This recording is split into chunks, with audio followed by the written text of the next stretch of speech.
What's up, everybody? My name is Alex. I'm your host here on the Swole Friends podcast, as well as the co-founder and COO here at Swolverine. Swolverine is an endurance athlete and active lifestyle brand. We have over 31 different performance powders and daily health supplements that are all proprietary, blend-free, clinically dosed, and scientifically proven effective. We also offer one-on-one nutrition coaching, online personal training, and competitive fitness programming in the functional and CrossFit space for athletes looking to pursue their athletic potential with the Swole Kitchen. Here today, though, on Swole Friends podcast, we have episode 30. This is a big one for us, especially as like a young podcast. And the theme of today is going to be all about breaking beauty standards, fitness standards, diet culture, facing your fears, empowering yourself, and having the body confidence to accomplish any task, both in and outside of the gym and training. So as a leader of the Badass Lady Gang, head coach Kelly Roberts is at the forefront of the running community for women to find joy in the struggle. She makes fitness fun and inclusive for all shapes and sizes, levels, and experiences. When she ditched the idea of the perfect body, she used running as a catalyst to really break free of that diet culture, body comparisons, fear, failure, facing the trials and tribulations of life. And that's really where she found her own personal freedom and has helped thousands of other women along the way, from people who just want to go outside and have the confidence to run, to doing their first 5K, to coaching people at the Boston Marathon, and so much more. But I'll let her tell you a lot more about that in today's episode of the Swole Friends podcast. And Kelly, I'm so excited to have you. Welcome. What a stunning intro. I'm like made me want to cry a little bit. I don't know if I'm just feeling really emotional today. Well, you've done a lot of stuff. Like genuinely teared up. So I said I wasn't going to make you cry. Maybe I will. Oh my God, that got me. I don't know why. I'm like getting so red. Thank you. Thank you for having me. It's so sweet. Yeah, I think like sometimes when you're doing all this stuff, when you start to like kind of like put it together in a little nice package, you're like, oh my gosh, I've done a lot of things. And you have done a lot of things. Like you have, oh my gosh. So tell me, okay, I'm just so excited to get started. So tell me why you started running, how you got involved where you are, like some of the shit you went through. Like, let's just dig into it. Yeah, I've been at this a really long time. I have been like, I guess you could classify me as a quote unquote influencer for 9 years, which is like a very long time in that world. I feel like influencer years are almost like dog years. Like I feel like I need to get taken out back and put down. I'm exhausted.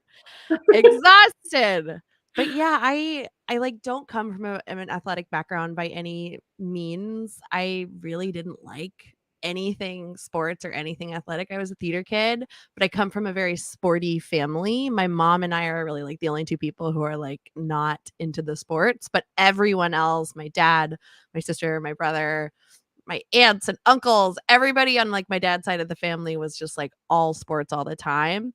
And I just really struggled with it, like I really, really, really struggled with this feeling very much like High School Musical, like this like juxtaposition of like, you have to be one or the other. And like, it's not even, like sports gets so much and theater gets nothing. Like I always joke, like the reason I have this business I do is because I got my undergraduate degree in theater, where they're genuinely like, here's a cardboard box and 5 nickels and some Christmas lights, like make a show. And then I see my sister, who was at the same time playing golf in college, and she's like being flown to Hawaii and like outfitted twice a year with a wardrobe from Nike. And I'm like, what is happening right now? Why do you? Yeah. It's just wild. It's just wild how much sports gets, which like, don't get me started on men's versus women's sports, and even like trying to get trans people into sports. Like it's not fair by any stretch of the imagination. But when we look at sports versus like arts, like it's a very different ballgame. So I always just felt already like this animosity towards it, which I have worked through in therapy, but I felt very like just worked up around it. And on top of that, I never had a skinny body type.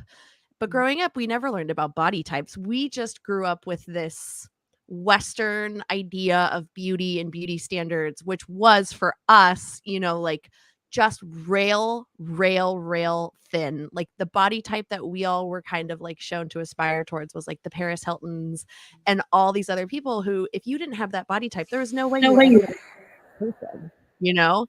Yeah. And then I looked at my sister who has a different body type than me, and she does have a naturally slimmer body type. So for me, I always felt like I wasn't healthy because I was always taught this notion that if you're not skinny, if you're not thinner, you're not healthy. Like I even had doctors often like make a big deal about my weight, even though I was never ever at an unhealthy place. I was always really active. You know, I Irish danced, even though I didn't play like It's so hard. I know, and like so, like I was doing things. Yeah. So I started dieting from a very, very, very young age and like taking diet pills and just really young. I had this really, really unhealthy relationship with my body image and what it meant to be well. And then when I was in college, my younger brother died, and I ended up gaining a little bit of weight, which people made a really big deal about, and I made an even bigger deal about. I had a doctor sit me down and tell me, you know, like, if you continue on this path, you'll be la la la la la la la la la la la la, all these health complications. And I look at it now, like the weight I am today was the weight that doctor talked to me about. And I am training for a half Ironman. Like I ran 11 marathons. Like it's just, you cannot tell how healthy or unhealthy someone is by looking at them. You cannot tell how healthy or unhealthy someone is by their weight. So all of this stuff was just like all this information that was coming to me from people who were in, you know, this was a doctor. This was my family physician who was making me believe I had a problem that needed to be solved. So I went on this crazy crash diet, you know, one of those companies that helps you get into ketosis and la la la la la. And I lost like a significant amount of weight by pretty much starving myself and then going to the gym twice a day.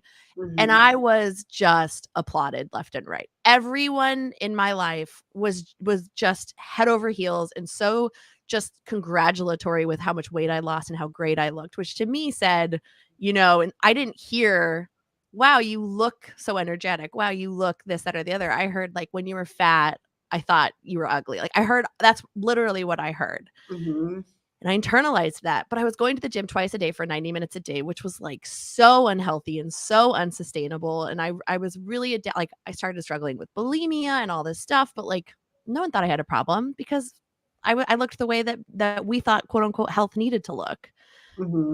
And I did that all throughout college. But when I graduated, I lost both my gym and this like healthy space where I could grieve because I really, really was like throwing myself into school, like getting my undergraduate degree in theater and the gym so that I really just didn't have to deal with my grief.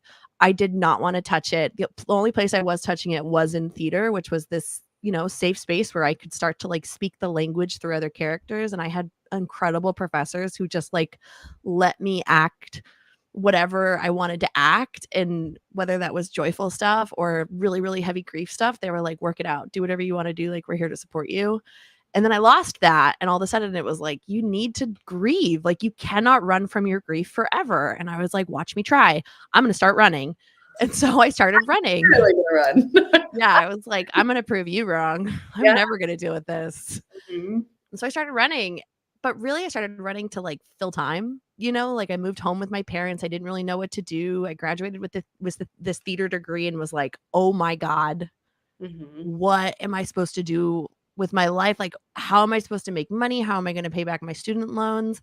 Which is wild that was the time that I came to this understanding of like, oh no, I just went to Hogwarts for 4 years and like paid a lot of money to do it. All throughout college, like I never once doubted that I would like figure it out. But the day I graduated, I was like, oh no. Panic Yeah. ensues. Total panic. So I moved in with my parents and I got a job as a receptionist. And I really struggled because I've always been really ambitious and I've always been really loud. And I've always, you know, been the brightest in rooms because I'm a lot. I'm a strong drink.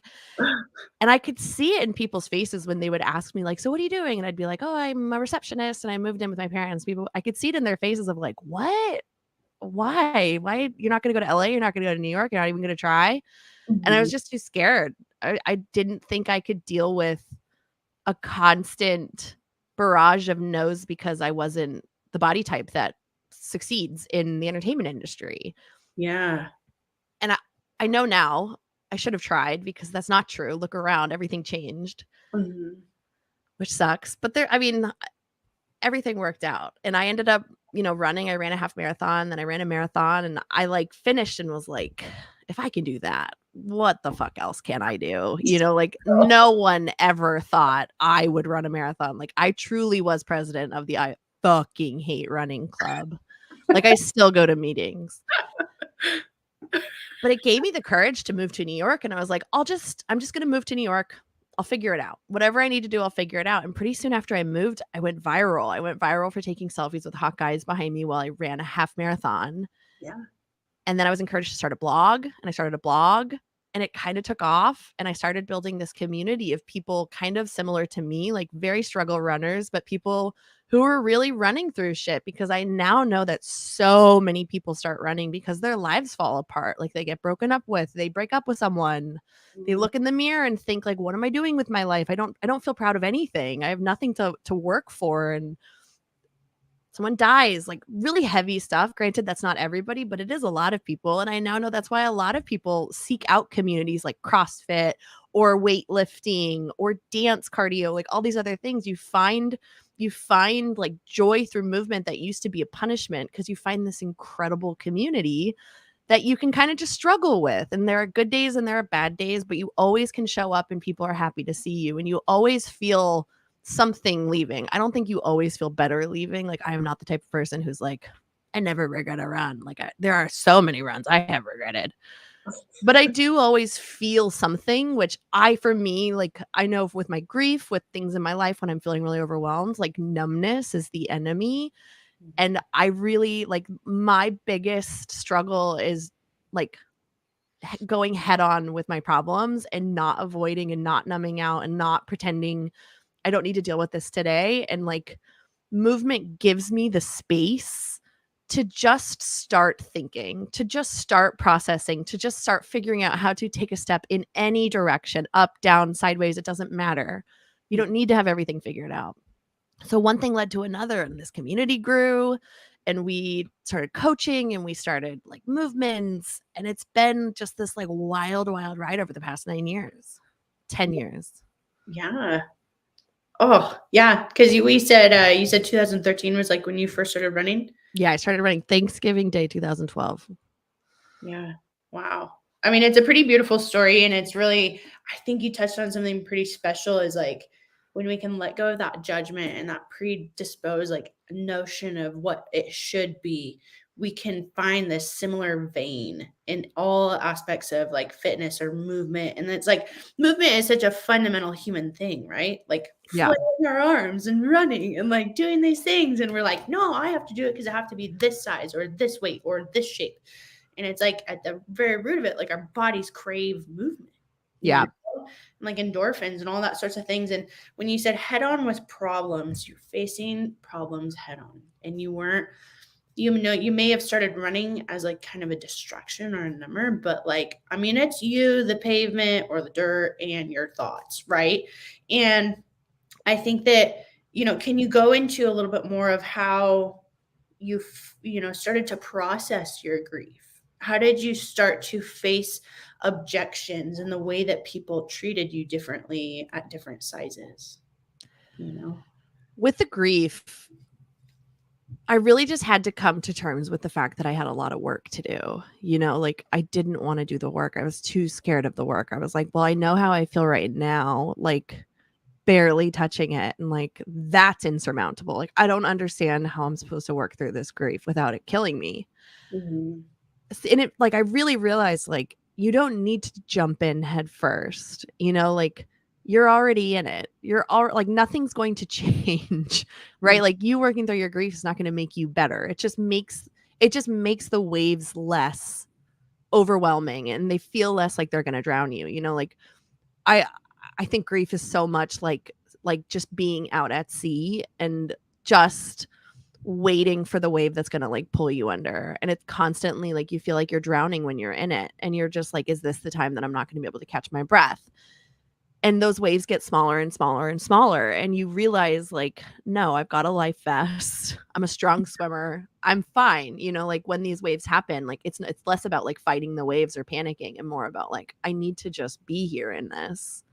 And it gave me the space to start to process and to just be sad. You know, like that's really where it started for me. It just like gave me dedicated time to think about it, or like go to the park and cry. You know, like, you know, you're a New Yorker when you like Prospect Park or Central Park are your crying zones. Like you go there and cry. Cry bench. This is my happy. Yeah, literally.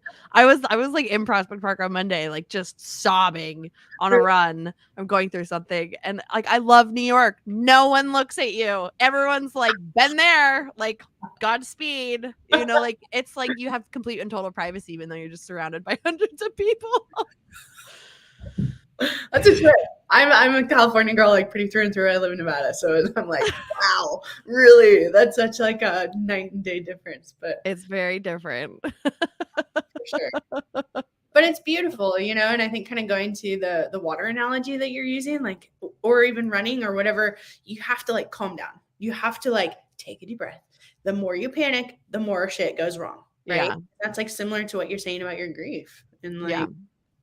It's very much like a finger trap, you know, those woven finger traps where you put your finger in, and then the harder you resist, the harder it is to get your out. But the second you surrender, you just pull your fingers right out. Like learning how to surrender was, I think, the hardest lesson I've ever learned, because it's so scary. Yeah. And accepting that, right? Accepting the situation. And it's, you know, I had this conversation with someone yesterday. It's like, you're already in it. You're already in it. Now it's like healing it. It's already happened. And it's like, oh my gosh, yeah, it's already happened, right? Yeah. Accepting that and then stepping forward. You know? Yeah. And so as you're starting to find your mental strength, as you're starting to process your grief, as you're starting to have acceptance and, you know, breathe through these things and be calm in the water, so to speak, you're changing your body. You're dieting, you're not dieting. You're running, you're not running.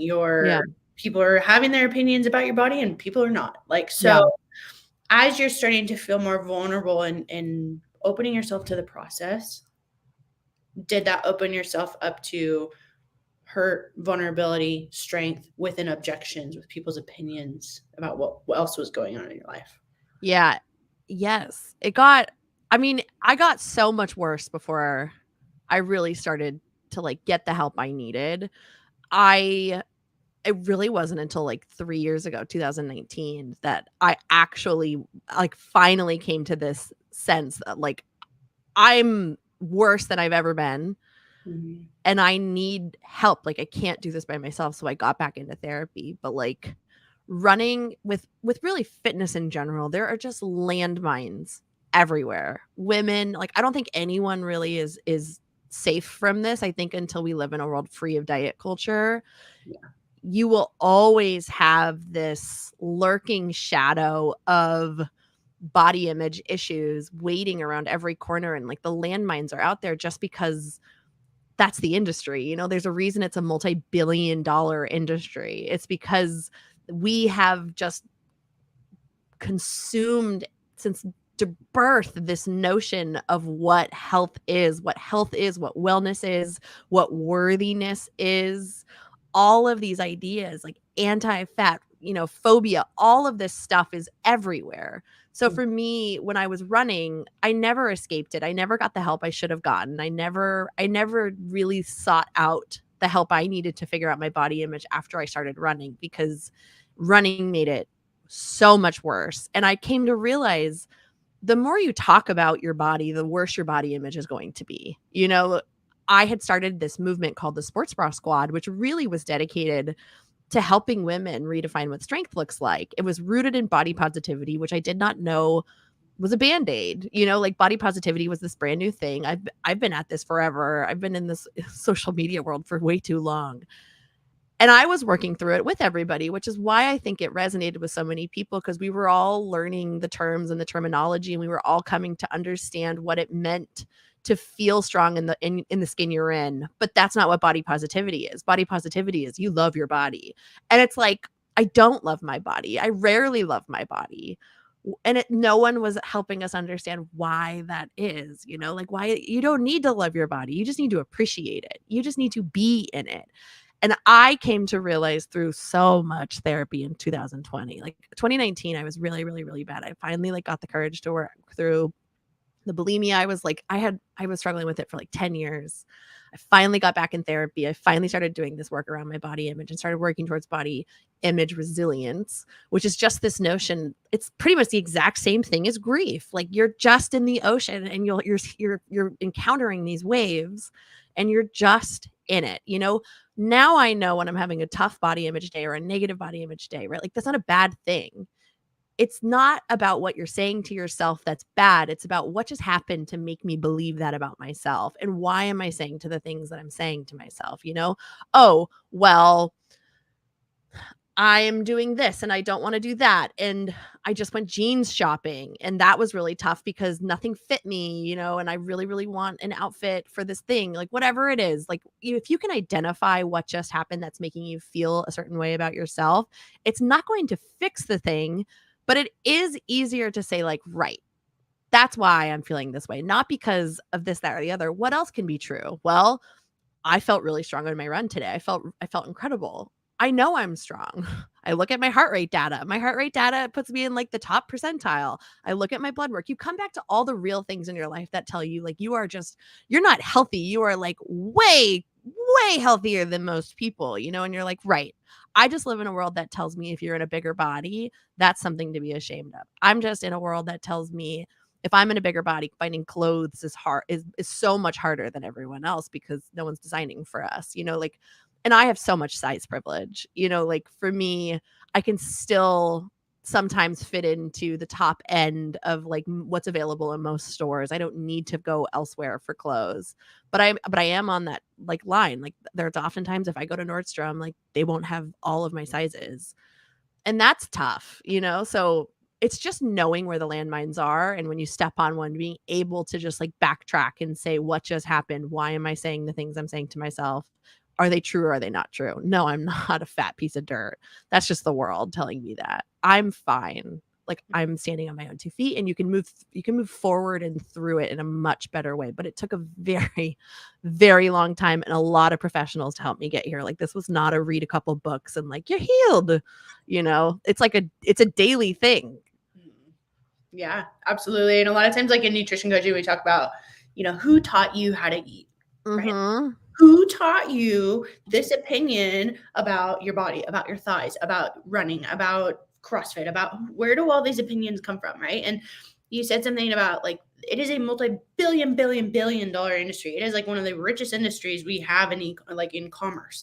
And speaking on diet and fitness world, and diet culture teaches us we're broken and that we need a fix. You're broken, you need a fix. And the only fix you can have is if you buy this thing, if you follow this rubric, if you follow this person or this, and like you being a fitness influencer, me being in the fitness industry, we're very different people. We have very different bodies. We do very different things, but we're facing the same shit, right? Oh, yeah. People out there listening or watching you guys, I know in your head, you're like, oh, she just talked about her thighs or oh, she just talked about, this, that, or the other. And you're thinking about the same thing. But then instead of like beating the shit out of yourself, sitting there and saying like, where did I learn this? Who taught this to me? Is this my belief of myself? And if it isn't, what do I do? Yeah.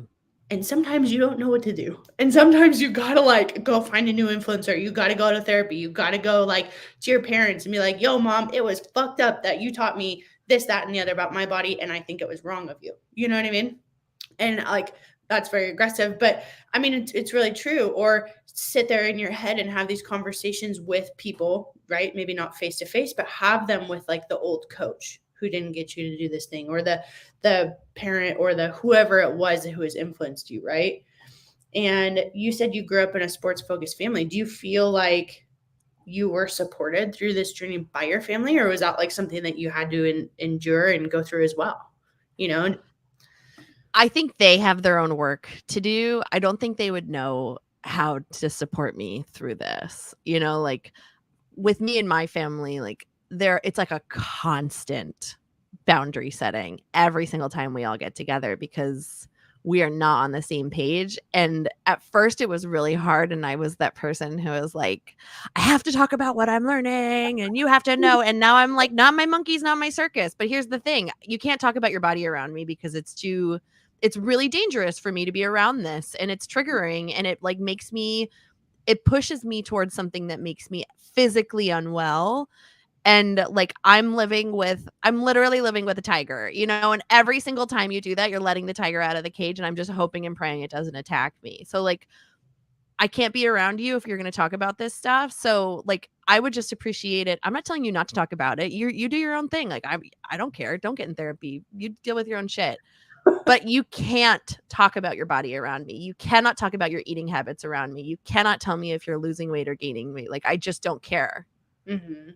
Yeah, and understanding that environment is not conducive to like what you're trying to create or have for yourself. Yeah.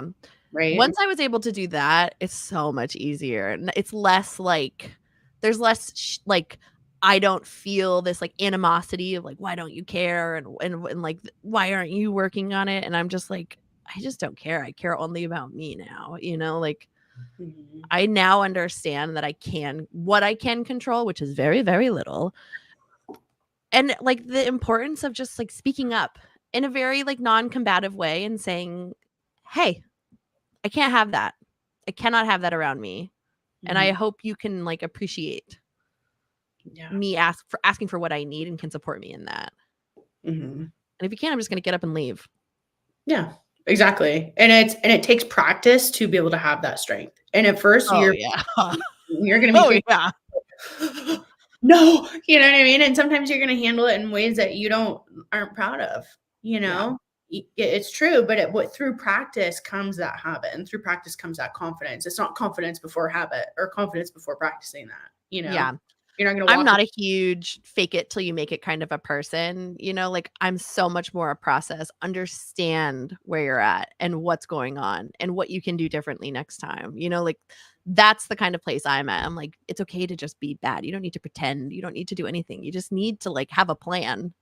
You can have the plan to very calmly say to your family, like, you cannot talk about weight loss around me and get up and leave. But then you get in the room and you say it, and all of a sudden all the words are coming out and you're screaming. And it's like, yeah, but that didn't go to plan. Right. And that's where a therapist comes in, like for me, having a health at every size professional who could like really, really, really, really, really work with me for a couple of years was like, I don't think I could have done it without them.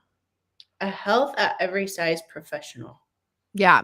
So HAES is the acronym, health at every size. So if you're looking for a nutritionist, a sports nutritionist, a doctor, a therapist, there are professionals out there now who are health at every size. So they are not people who believe that, like your weight is correlated with health stuff. So they're not, you can go into it knowing that they understand the journey you're on. They understand that a lot of people who are in bigger bodies struggle with huge, disordered eating habits or diet culture, just fallout. And they understand that they just need a little bit more tender loving care, because every single time you go in with something, you're like, I stubbed my toe, and they're like, ooh, you're fat. Let's talk about your weight loss. And you're like, but my toe's bleeding. Like a health at every size doctor, like you don't have to worry about it. They just understand, the rat's nest that you're trying to untie. So if you're looking for professionals, sometimes that's a good thing to look for, knowing that you're not going to walk into a diet culture scenario. Mm-hmm. For sure. Ooh, I love that. I love that. We could soapbox on that for a while, but into the next question. So being an influencer, and like you said, you've been on Instagram, you're like the OG grammar. You're also the OG, like, hey, here's my body. I know. I made a lot of mistakes. Okay. Like what? Tell me something. Oh my God. My whole thing was built on weight loss. Oh. That's something I've really had to rumble with, is like when I started my blog, my weight loss story was like what I lauded. That was what I built everything on. It gave me this credibility of, I used to be fat and now I'm just kind of fat. You can do it too, which sucks. Like it fills me with shame, some of the content I put out back in 2013 and 14. But I didn't know, like I was just a cog in a wheel, just regurgitating what I was consuming, Mm-hmm. And it took me a really long time to understand like just how irresponsible that is and was, like how damaging it is for people to see weight loss befores and afters, and people giving advice that's I did it, you can too, like how just like latent in fat phobia that is. And it was really hard. It was really hard to rumble with. It still is really hard to rumble with. Like I have so much shame around it, but Yeah. I've forgiven myself. I still struggle with it. Like I I feel just gross about it. But yeah, like that's how I built an audience, like half of it was funny stuff, but half of it was all weight related. Mm-hmm. Yeah. Yeah, it's an interesting thing. We waffle on the nutrition on the Swole Kitchen side a lot about like, do we post transformations? Do we not? Do we post transformations? Do we not? Because the algorithm and the people say post transformations. Oh yeah, they perform the best. They do. You know what I mean? It's like butt pics versus like pick your face. Honestly, it just like does better. Like, and as far as does better in the sense of reach, I guess you could say. Yes, performs better. More engagement, more likes. That's what performs. Totally. But it's like 90% of the content is like kind of boring. And then like that 10%, if you can reach that person, is where that shape shifting happens. And like what you're saying is like that happened. Like, okay, cool. Weight loss stuff for me was very trendy and was worked for like what I was doing and building. But like, did that create community? Did that create like similar like minds? Did that help foster the next step in my page? And you found that it didn't. And that's when, tell me a little bit more about creating the organizations, what you've been involved. I know you've been involved with Nike. I've know you've done stuff for Boston. I know that, but tell us as your listeners and as people who want to learn about what you did from there with those organizations.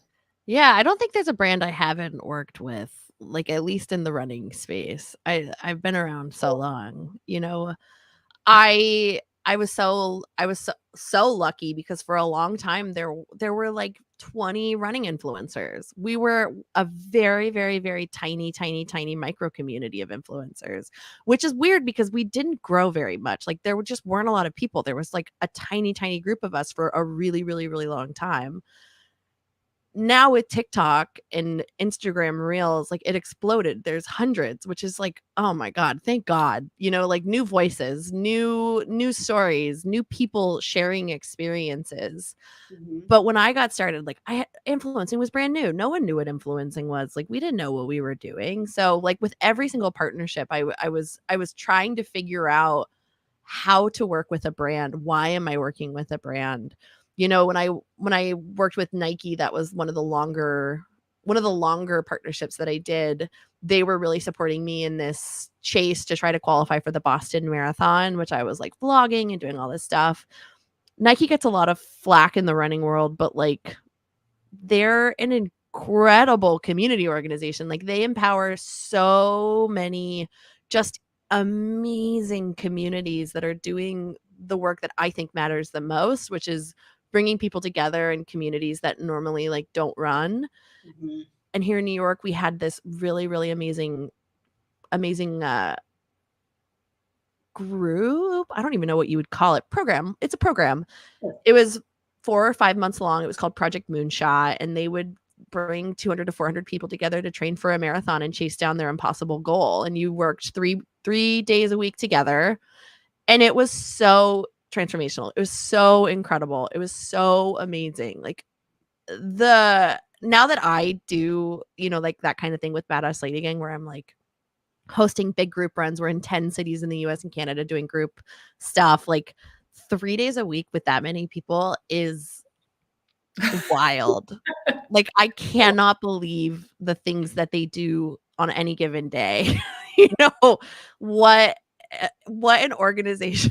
An old cluster F that could be. But every week, like it went so seamless and people made some like incredible friendships and there were like marriages that came out of it. And like that's the result of a community. Community is people who hang out outside of the thing. That's when you know that your community is a real thing. They're not just people who connect around this one thing. They start to move in their own directions. So that's what I did with Nike. Other brands were more on like campaign basis where we were doing, honestly, nothing. Brand deals I'm always appreciative for a brand deal, but like very rarely does a brand deliver on what they promise, and you get a paycheck at the end of the day, but it's a lot of headaches and a lot of like months of back and forth and back and forth and back and forth and back and forth. It's Mhm. not that great. Like I don't know why everyone wants to be an influencer. Like it's pretty grueling and just rough. You're just constantly arguing for what you're worth. You know, like it's like every week is like you're asked to prove why you're worth it. And it's just like, oh, every brand just sucks your uniqueness out of you because they just want what they want, you know, like they're just looking out for number one. Mhm. It's tough. Brand stuff is tough. Mhm. Yeah, it's a legit thing. I mean, as far as the Swolverine side, we work with, a handful of very elite CrossFit athletes as well as like some of more up and coming athletes. And you were very picky about it. We're very choosy about it, and I tell As them, I'm you like, you're should. a handpicked person because like, I don't want this to suck for either of us. Like, Yeah. hopefully it doesn't, you know what I mean? And like, obviously you learn things along the way and there's bumps and grooves and that kind of thing. But like, yeah, you're right. Like the identity and the uniqueness and sharing your story. And then all of a sudden you're that and you're not this anymore. Yes. Wait, I am this. This is me, not that. And then there's that back and forth. And how do you feel like you have, I guess if there's any influencers out there listening, how have you asserted yourself in the influencer space to be able to stand for what you want? Is it like brand alignment or is it more so like requirements within those agreements that you have found that work for you that you stand by? Like Yeah. how do you navigate that world? My best piece of advice for anyone is to make sure that your income isn't coming solely from brand deals. You know, like the second I said I'm not doing this anymore, like this is way too stressful and way too it's just chaotic. You never know when you're getting paid. You never know if anyone's going to break their contract with you and they're the big giant and you're not. So like what are you going to do? Sue them? Like no, they're going to bury you. So I would say if you can figure out how to stand on your own 2 feet without brands, do that. Community is everything. If you foster community, that is valuable. Do that. Figure out how to give worth generating your own stuff first. Then the brand deal stuff can be supplemental and you're going to have so much more fun because it's not going to be your bread and butter. But for me, like it really wasn't until I got an agent who was just a animal. Like she was so intense and incredible and changed my life. I had no idea what I should be making. No one talked about anything.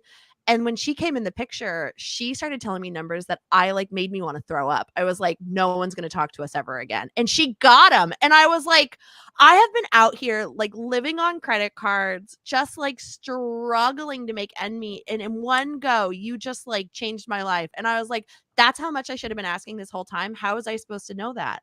So now I just, whenever I see a creator that like, is in line with me, I get them on Instagram, whatever. And I'm like, yo, let me tell you, I'll tell you everything that I make with any brand. Like, don't work for less than this. Like start here. This is actually how you negotiate. It's all a fun. It's hocus fucking pocus. You'll be like, I want $75,000. And they're like $20,000. And you're like, no. And you walk away and they're like, all right, $60,000. And you're like, what? You would have made me think $20,000 because like learning how to walk away and learning just you won't be able to learn how to walk away until you know what everyone else is making. If we're all under the impression that everyone's getting $2,000 a post, when in reality there are people out there getting $15,000 a post, like it's just wild and wacky. Like it's all none of it makes sense. The numbers are bogus. Like everything's made up and you won't know what their real budget is until you start sussing out. And then once you start understanding marketing budgets, like there's 4 quarters. Most brands have marketing budgets. make them sweat. Like if they're towards the end of their term and they have X amount of dollars to spend, like that money they will rise to meet you. Don't be afraid to walk. But I would say like my biggest advice to influencers is just start talking to everyone around you. And you don't need to tell each other exactly what you're making because a lot of times you're locked into contracts that you're not, but you can play the over under game. Are you making like, is it between 15,000 and 16,000? Is it between 15,000 and 17,000? Is it over 14,000? Is it over, $700? There's lots of different levels in influencing. You don't have to be specific about what you made, but you should all be communicating with each other because otherwise the brands win. Yeah, it's interesting. And that's like, you've worked with some really, really, really large brands, right? Who do have like here's my gold coins. Here you go. Yeah. And it's at the end of the day, like, I can't live here if I'm not making money, and like, I love free product, but like, my health insurance is $750 a month. Like, welcome to America. Like, no, I need dollar bills. Like, otherwise I can't live here. Yeah, it's legit. I can't even imagine living in New York, to be honest. It's tough. It's tough out here. Well, it sounds like you're doing good. But so as far as so let's go from the social media. So working in it, finding a way to like be there personally. But what about the flack? What about the shit? What about the people in the comments? What about the people who are like this, that, and the other? You can't do this. You're this. Like, how have you handled it? How do you recommend others to handle it? What have been some of like the high points, and what's been like some of the worst things that you've encountered with other people, especially regarding body image, putting yourself out there and being vulnerable with your mission? I feel like my advice is not sustainable for most people, but like, I'm not on social media really. Like, I post and I get off. I don't read the comments really. I can't. It's just not good for me. I have like curated my TikTok algorithm. Anytime I see running, I'm like uninterested, because I can't see it. It just will immediately turn into like, oh my God, they're working with blank. Oh no, like I haven't gotten an offer in like 3 months. Oh my God, they're working with this. Like, oh, what happened with that? It just is what it is, like it's too difficult because it's my job to not get to a place of like scarcity, So for me, I learned like if I want to enjoy TikTok, I can't see running content. I just can't. It's too hard. That's not to say that every once in a while something will slip through and like I'll love it, but I work really, really hard to not see running stuff. I know my lane. I know what I do best. I trust what I do, and like I don't need to innovate. I've proven to myself that I can rebrand and like Madonna myself for 9 years. Like I don't need to know what other people are doing. I just need to know what I like to do, and I'm just going to keep doing that. And if that means I grow slower, then that's the only sustainable way that I do what I do. Otherwise, like I know that I won't do it because there's been like 3 points where I've almost just walked and been like, this, I can't, this is too hard, and like puts me in a mental space that is genuinely not good for me, and I'm crawling out of my skin. I created my own community, like we're located on our own platform. So do I think like building community in the comments is a real community? No, I don't. I think that's just engaging with your audience. Until you actually have people getting together and building something together, community is not you leading the way. Community is everybody grabbing, like a piece of it and saying, I'm in this with you. We're going to do this together. The best part about the Badass Lady Gang is it's not the Kelly show. It's the Badass Lady Gang. It is a ton of different people who wear a ton of different hats, and everybody, kind of like shows up and makes something of it. And that's why the community is successful. So I don't read the comments as much as I probably should. I don't engage with content as much as I probably should. I know my voice. I'm very, very fortunate that I've been at this a very long time, and I really trust what I'm doing. And when people say things about my body, which they do, I just block. Like back in the day, it would kill me. It would just frustrate. And there are still days where I just get so annoyed, and I do sass back. Like when they go low, we go high is not something I know how to do. I just don't.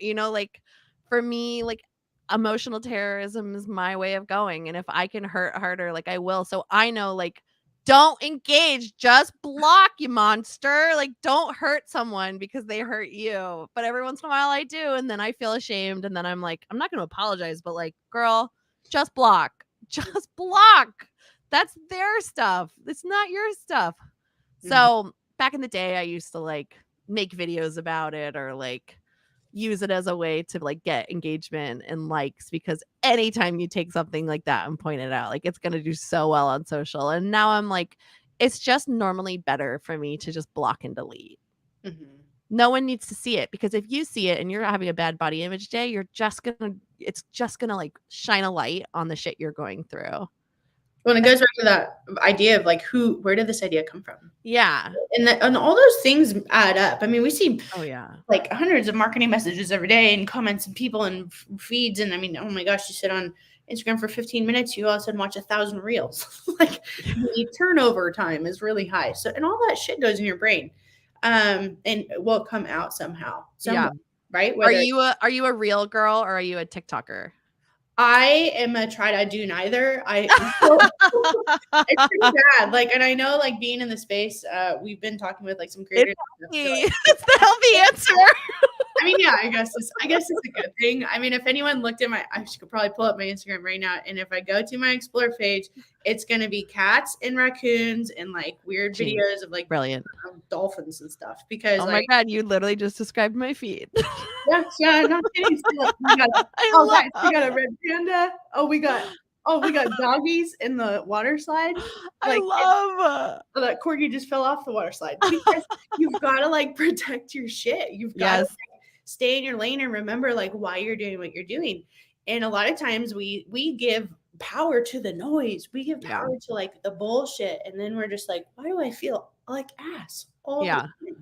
And it's like, because you're surrounding yourself with ass. Think about the information that you're taking in. You know what I mean? Like, when was the last time you talked to your therapist? You wrote a friend. You went and had coffee with someone that didn't just like gossip and talk shit about other people, right? When was the last time that, you live in New York. I don't live in a populous area like that by any means. I probably live in a town like the size of your apartment building, and it's still a city. But, when was the last time you could go outside and watch people and not pass judgment about them physically? And I don't know if that's just because I'm the fitness industry and like this is what, you know what I mean? But when could you go out and like, this is a whole tangent, but it's like, anyways, stay in your lane, follow the people who make you feel really good. If you get doom scrolling, ask yourself like, where else could I get this dopamine from? Right? Yeah. And then like you're saying, like if you're an influencer, stick to your mission, stick to your credo, like remembering that I think this comes up on the podcast here on the Swole Friends, like all the time, is that stick to the basics. Yeah.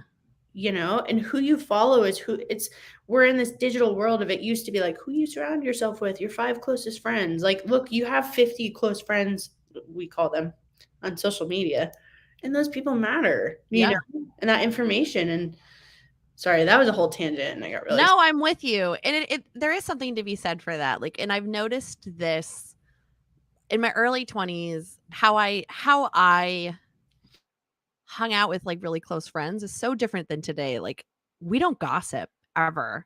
Like the culture that we've created is so, and granted, like we always joke that the baddest lady getting to therapy pipeline is like about 4 to 6 weeks. So most people in the gang already are pretty emotionally intelligent and have like really done a lot of work on themselves. Mm-hmm. But every once in a while something will happen and they'll start gossiping. And it's like one of those things that we genuinely go like, hey, if they wanted us to know, they'll talk to us about it. And if you want to know because you care, you should go ask them about it. But like, we're not going to sit here and speculate because like, it's just not what we do. Mm-hmm. I want them to be happy, and I know they're going through a tough time. So like, I'm here to be there for them however they need me and however I can show up for them. But like, one thing we're not going to do is sit here and like gossip. And it's like one of those things that like, I don't gossip. I don't have friends that gossip. And I, every time I'm like put in a situation where other people are doing it, I'm like, oh, wow. I forget that like, this is most people, which sucks. But like, that's social media. Social media is a lot of gossip. Mm-hmm. Well, that's a pretty big, I think, testament to the community that you're setting, the boundaries that you're setting. Creating an online community is not really that different from creating a gym, from creating a club at, like a diversity club at your hospital system. Like whatever we do, like community isn't within everything, right? And it's kind of one of those things with the gym owners is like, how do you keep people from gossiping? How do you keep people from like, you know, and it's like you train your consumer and you train people like what you will and won't tolerate as a leader. But that Yeah. also means you have to hold yourself to that same standard. Like you can't be like, oh, I'm Kelly. I create this community and I don't let people like talk shit to each other. And then all of a sudden you're like, haha, guess what Susan was doing the other day? Yeah. You know, like that shit doesn't fly. No, totally, totally. And like your community will be, it sounds like it's not as fun, but I promise you, like your life will be so much better when you just stop, when you stop that stuff, you know? Mm-hmm. Oh, Talk to me specifically, like what happens in the Badass Lady Gang? How do people get involved? If someone like went on the website, what happens? Like I don't know anything about it, so just teach me, I guess, and we'll yeah. We have a couple of different, you know, like if you think of the Badass Lady Gang, like the tree, we have a couple of different branches. One of the branches is our online community. So we took it off Facebook groups. Facebook is just one of those places that like people come ready to fight. And like Facebook. So we took it off. We got onto something called Mighty Networks. So it's one of those spaces where there's no anonymity. You have to apply to get in. It's free, but you have to use your real name. You have to tell us why you're in here. And like we have rules that, you know, in place. And it's a place where you go to just connect. It's a place to talk about good, bad. We've got groups about divorce. We've got groups, you know, like for us, Badass Lady Gang, we always say it's life with a side of running. Like as much as we want to hear about your runs, it's a space to actually connect with people about your life. So we try to make space for all of that as well. But that's our online community. And then we also have our paid offerings, which are our team or our running plans. Our team is available monthly in a monthly subscription with a bunch of coaching calls and running plans and all that good stuff, you know, functional movement videos, etc. And most importantly, journals. We really, really, really are big on, if you haven't guessed by listening to me, we're really big on the mental side of things and really like doing the work. So if you don't know where to start, and this is why the Badass Lady Gang, the therapy pipeline is 4 to 6 weeks, because you start to get this language of like, instead of I need to go to therapy because I feel anxious, of, oh, I want to get back into therapy to work on this specific thing and this specific thing. We start to give you a little bit more specificity of like what you might benefit from having someone to work with around. So that's our paid team. And then we have our running plans, which if you're running a half marathon and you're like, girl, I can't touch that with a 10-foot pole, you know, the mental side of things, I just want to run the half marathon. Cool. We get it. We got a plan for you. You know, you don't need the coaching. You don't need that kind of stuff. Go do that. And then we have our in-person chapters, which are free. So the way we structure our in-person chapters is not like your normal run. We're not going to go do a 5K or a 10K. We really are like community first. So you're going to have a fun, community focused workout, but it's going to be community. So we all stay together in one spot doing speed play. So it feels a lot like recess. So if you're walking, you will be with everybody. And if you're sprinting, you will be with everybody. It's more of like a fun workout and less of like, my marathon training plan has me doing 10K today. So I'm going to go do 10K at this thing. Like you will not do 10K with us. You might get 2 miles in 45 minutes, but like you're probably going to stand around and talk a lot doing silly things because that's what we're about. And then we have like community led stuff, you know, like our New York crew does Thursday speed play day and then a Saturday long run, but it's not Badass Lady Gang. It's just extra stuff that our community does together because our thing is staying together and having fun and meeting new people.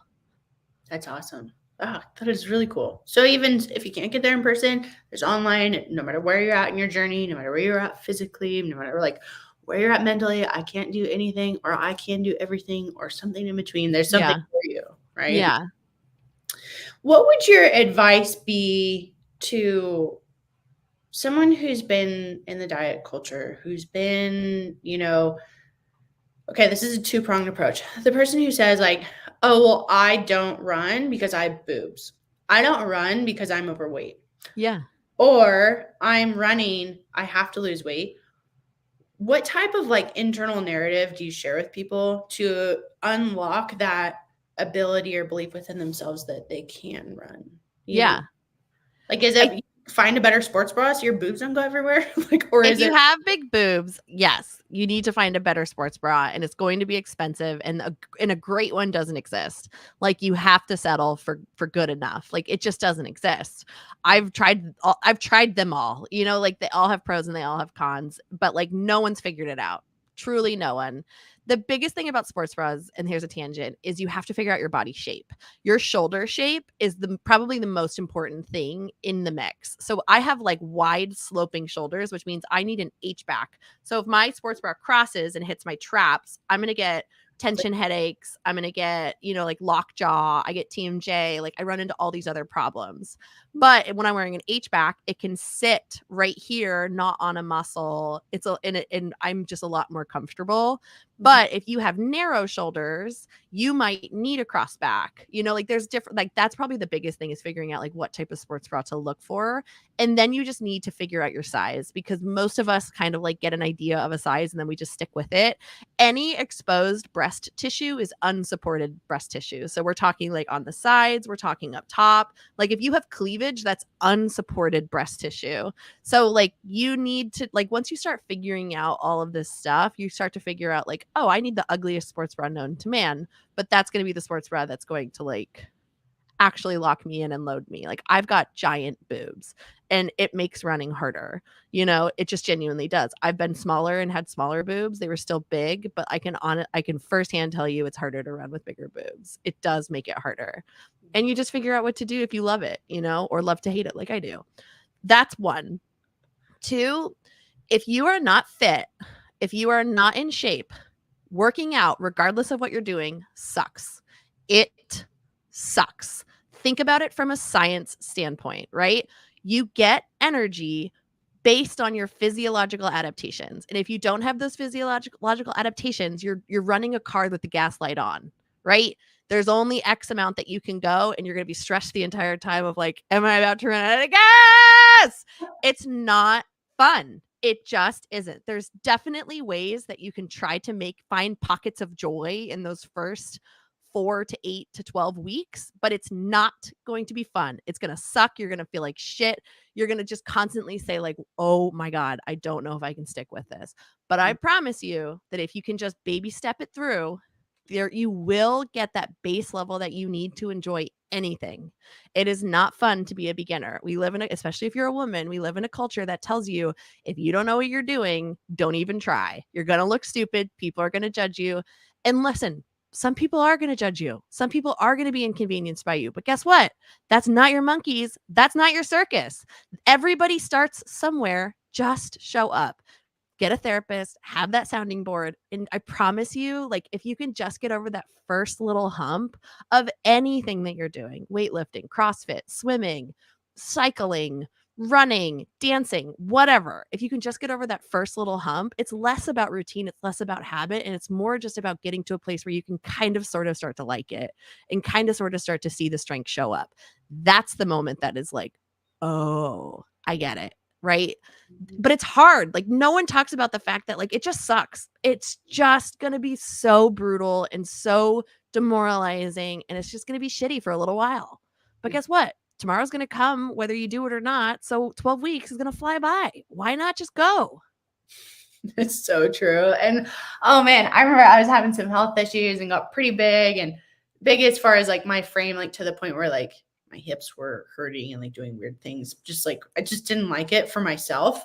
And I like actually didn't notice it really until I was like, wait, my hips feel like they're going to snap off my body. So then, I was so fortunate at the time to have a partner who was like, let's run. And I was like, fuck you, get fucked. Yeah. I'd rather die. Yeah, I would rather die. I don't care. My hips hurting, is way more important than running at this point. And he's like, what do you mean? And I remember getting up to do it and just going to war with myself, like mentally going to war. And what worked for me this is so silly. One of the things that worked for me was getting socks that were cute.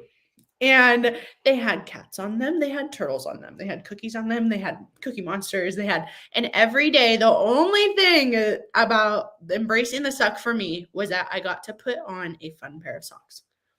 And that's what got me out the door. And I I was love like, that. "Holy shit." You know what I mean? And that had nothing to do with, "Oh, I gotta run to lose weight." Like, yeah, I gotta run so that my hips don't hurt so bad. But, you know, it was about that little motivator. And yeah, it fucking sucks to be a beginner. Capital F, you guys. Like, I am not Yeah. sorry for dropping that F bomb 3 times in the last minute because it sucks ass. And it does get better, but you're gonna face physical things that are telling you no. Your brain's gonna tell you no. Your heart's gonna tell you no until your heart tells you yes. And it's that little baby voice that goes, yes, you can. Yes, you can. Yes, you can. Yes, bitch, you go. You go.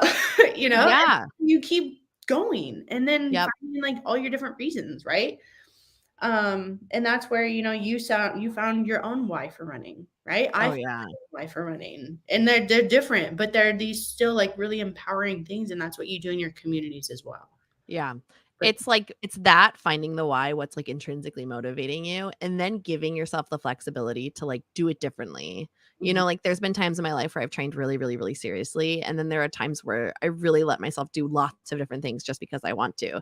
You have to be flexible and know that like this voice, this little parrot is on your shoulders saying, you know, like don't do less, you probably won't do it again. You know, like we're like, oh my God, don't lose that fitness because if you lose it, we're never getting it back. Like all this stuff's going to start to happen and you kind of just need to be brave and say like, we don't know until we try. Let's just try this differently. Let's do less. Let's do more. You know, like all that stuff. But like, yeah, like the socks, like you just need to find little things that like sometimes I like make a playlist that I'm not allowed to listen to unless I'm running, you know, and it's like, I want to listen to that song. And I don't know, like it's like That's in a the grand scheme of things, does it matter? No. But, yeah. like, whatever you gotta do on the day to just get you out the door and do something. Something is always better than nothing, but it's gonna suck. It's gonna Well, suck. you were like, I'm not a fake it till you make it person. You know No. what I mean? And like that might get you kind of far, like, oh, I want to do this. Oh, it's so good for me. Like at that point, you're just lying to yourself. You know what I mean? And you're not just being like, yeah, this sucks ass. Do, do, do, do, do. Yeah. You know, you keep going. Yes. And that's at any level of fitness and really any type of like application and really finding like what works for you. And if you guys need, you know, anyone out there listening, anyone out there watching here on the YouTube on the Soul Friends podcast, like reach out to Kelly. Kelly's handle is Kelly with a K, Kellyk, K. No, Kelly KK Roberts. So that's her on Instagram, thebadassladygang.com. Get involved, you know, like find your reason. You heard from me, it's socks. For her, it's a cool playlist. Like for thousands of other women, it's thousands of other things. But we have this commonality that like you deserve to see, you know, there's that quote, like, what a shame is it for a woman or a man or whatever you identify as to not see, and I'm going to butcher this, like what their body is capable of, right? And fitness, like we have these amazing specimens, these vessels that we go through life in, and they want movement and they crave positivity and they crave habits and community and to be around other people so they can do things like produce hormones and pheromones and all these really cool things. It's not about how much muscle you have or how much fat you have or how much your acne doing or, you know, whatever that is. It's not about that. And Kelly, like you live that every day. And you guys heard from her, like, this shit is not easy. Like she goes through shit all the time. You heard her. She's crying on Monday on a bench in, you know, Central Park or wherever. And it's the reality because our health and our fitness is a continuum. Running is a continuum. You know, you don't always have to go for that next thing. Sometimes you just have to like keep going forward, right? And it doesn't have to be like unreasonable for you to do it. So Kelly, what's the next 6 months of the year look like? I mean, it's June. For anyone who's listening, we apologize if that's backdated for you, but you know, how do you kind of separate or segment your life into blocks and how do you set goals and what can we look forward to watching you do when we go follow you on Instagram? I'm really ruled by like how do I want to feel? You know, like that's for me, there's like two things. One is like if I ever tell myself I can't do that, that's impossible. Like that's always like, you should probably try. And then how do I want to feel? So I've always wanted to do a half Ironman. So right now, like that's my next thing is I'm doing a half Ironman in September, hopefully. So I'm in like week 2 of training. That's why I look like this. I've been in the pool every day and like eyeballs burning and You're I love it. Swimming's the best. Swimming and cycling is the best. I can't believe I run. Like those two are so great. Running is not the best. You heard it first, ladies and gentlemen. Running Get in the pool. It's the best. I love it. Yeah, so that's what I've been doing, like that and just trying to juggle work, and like the community stuff. Like I there are times in my life where I thrive where I'm running alone and just like with my thoughts and then sometimes I need to force myself to be like, "Hey, you need to be doing a lot more of your runs with people, like you're kind of withdrawing." So I've really made it, like a point to like be with my community more and go out of my way to run with groups more. So that's been really fun and nice. Yeah, and that's really awesome about the half Ironman. It sounded like a good idea at the time. Now I'm a little nervous. Oh my goodness. That's a lot. That's a big chunk of pie to bite, It's a lot. What do you think's been like the toughest thing? Is it like mentally? Is it looking at the training? Is it looking at like where you're at now versus where you want to be? Like what's the hardest time? Like there's no doubt that I can do it in my mind. It's just, will I be able, like, owning your own business is like just so gnarly. So I work way too much, like an unhealthy amount. And I'm really, every time I figure out balance, I do something like this and just like knock that on its ass. So finding the time has been truly like the hardest piece of the puzzle. Makes sense. Do you have kind of a expectation of yourself, like something's better than nothing, or do you fall kind of into that like all or nothing type trap? Like, oh, I'm not an all or nothing. I'm very much a D's get degrees kind of a girl. Like I just want to survive and feel like great on the day. That's my only goal. So for me, like, and I think being a running coach helps me so much. Like I can see the forest from the trees. So I think if I weren't in that space, I would feel so much more scared and overwhelmed about like doing the things. But like I'm really fit right now. And whenever I kind of get in my head about like not being where I want to be, I'm like, girl, you are already so far ahead of the plan. Like you're totally fine. Just do what you can with the time you have. And if things don't get done, that's okay. Like we're just going to do our best, knowing that like it's not going to be perfect and you're not going to win the thing, but you are going to be able to like show up and try. Like for me, that's where I'm at. I'm gonna apply like your best effort. I mean, what else can you do? You can say, I'm gonna get first, I'm gonna get third, I'm gonna get 12th. Like, well, who knows? All you got to do is like bring your energy and intensity and your effort, and what happens from there happens, right? And then have fun with it. Oh my gosh! So like CrossFit semifinals and talking with athletes, and a lot of them went out and they're like, yeah, the first 2 events I was like, oh, I'm so stressed out, and this isn't fun, and I'm not doing this, and I'm not didn't place here, and then it was like 3rd event. Oh, if I just have fun. It's just you. Like, it's just you. Just do this for you. I'm totally with you. Like, yeah, it's too easy to get too caught up in expectations that you set for yourself instead of showing up and giving yourself the personal best on the day. Sometimes that's being really competitive, and other times that's just being in the moment and just going along for the ride, I'm with you. What would you recommend what do I look for in a running coach? When I think about running, when I think about coaching, oh my gosh, I don't even know how to run. Like, why do I need a coach? What's some of your advice there? I don't think everybody needs a running coach. I do think it's helpful. I'm not a hand holder. So I think that's a big one is like, are you looking for someone who's going to like put out every fire for you? If you are, I would just put you towards a therapist, like, why do you need that? Why don't you trust yourself? It can be helpful to have someone to talk things through with. So we do group coaching. So you can buy one-on-one coaching calls, but for us, everything happens in a group because I'm a huge believer in vicarious learning and learning with and through each other. But if that stresses you out, like there are people who that sounds like a nightmare, like being on a big call with people. And if that's the case, then you probably do want a one-on-one coach. How often do you want to talk to your coach? Is it all through email, or do you want like a weekly phone call, or do you touch base every other week? If you're newer and you don't really know how everything works, make sure your coach is helping you understand why you're doing what you're doing, how the build works, how the puzzle pieces fit. Don't just have someone who's going to tell you to do things or like ask you questions and shift. Like make sure they're asking you questions about this, that, and the other. Running is all mental. I would argue that like all athletics are mental, like you could work until you're blue in the face, but if you don't work on your mental game, like the day of, you're hoping for a miracle. You're hoping that your mental space will be cooperative. So make sure that they're working with you on, like self-doubt, predefined limits, self-efficacy, making sure that you have lots of tools in your tool belt to reach for should any curveball get thrown your way, that you are just calm, cool, and collected and ready to just surrender and trust that you can make decisions that maybe you didn't prepare for. Yeah, absolutely. And, there's a one of our athletes down in Texas, he's on a reading this, I think it's like Thoreau or something, with that quote about, the mind and the body, and the strength of the mind may not be the strength of the body, and the strength of the body might not be the mind, and like strengthening that relationship. We talk about that a lot in our nutrition and training coaching, and like, Yeah, like it goes across anything, right? totally. And your body will only go as far as your mind will let it or push it, right? And if your mind is the one getting in the way, you're not even going to get out the door.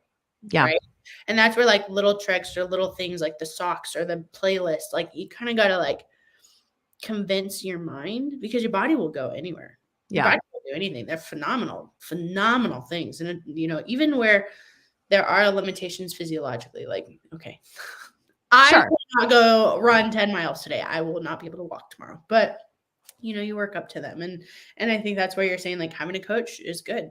And like you're saying, if you want somebody to hold your hand, get a therapist. Yeah. Coach cannot do this shit for you. We can walk, I know. you. We cannot walk that journey with or like for you. And I think that's a pretty common misconception, right? And like beating the wrong things and penalizing the wrong things, like there are a lot of people coming to macro or meal plan coaching or like whatever habit coaching, and they're like, pick the shit out of it. And it's like, this is just a piece of it. Yeah. What's happening mentally? Yeah. Is it really the running's fault? Is it really the trees outside? Is it really the pollen? Or do we need to address something inside and your why? Right? Yep. Kelly, what's your why for what's kind of your ethos? And I'm sure this has changed throughout the years, but where you're at now, what is your why? What's your mission statement? What's your ethos? Give us the pitch. I think it changes on any given day, like today, the reason I got on a bike and then swam was because I just needed space. My why was I just need that mental space. I'm really going through something and I needed a break. I needed, like, when you're cycling or when you're swimming, like swimming especially, I love because I just count.